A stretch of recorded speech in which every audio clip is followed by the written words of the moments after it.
Bonjour, je m'appelle Anne-Marie.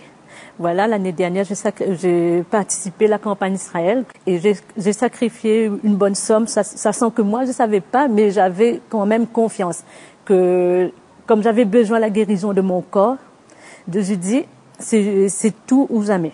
Donc, moi, j'ai mis la somme importante qu'il fallait sur l'autel et je demandais à Dieu que mon corps soit guéri. Parce que quand je suis arrivée ici, j'étais malade, colonne vertébrale, le dos, je dormais pas, j'avais plein de choses dans mon corps qui allaient pas, quoi. J'étais vraiment dans le flou, quoi. Il faut que je suis guérie, là, parce que si le sacrifice sert à guérir, ben, je serai guérie vraiment. Donc moi, j'étais vraiment guérie en faisant mon sacrifice parce que je crus, même si je savais pas vraiment, mais j'ai cru en Dieu. Mais Dieu m'a changé aussi mon caractère, que j'avais aussi la colère en moi. Je prenais la colère déjà pas pour rien, mais quand on me faisait des choses, il fallait pas faire, même si j'avais tort ou raison, mais je prenais vraiment la colère.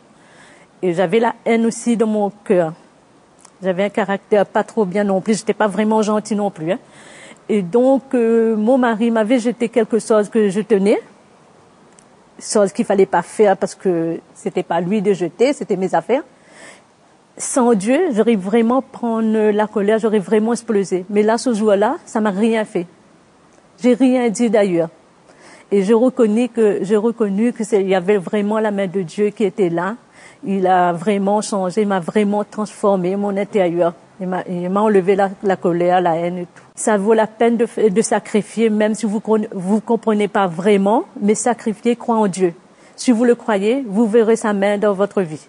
Et moi, je crus, même si je savais pas, j'ai mis ma somme qu'il fallait, que j'avais jamais jamais sacrifié cette somme. Mais moi, j'ai pris confiance.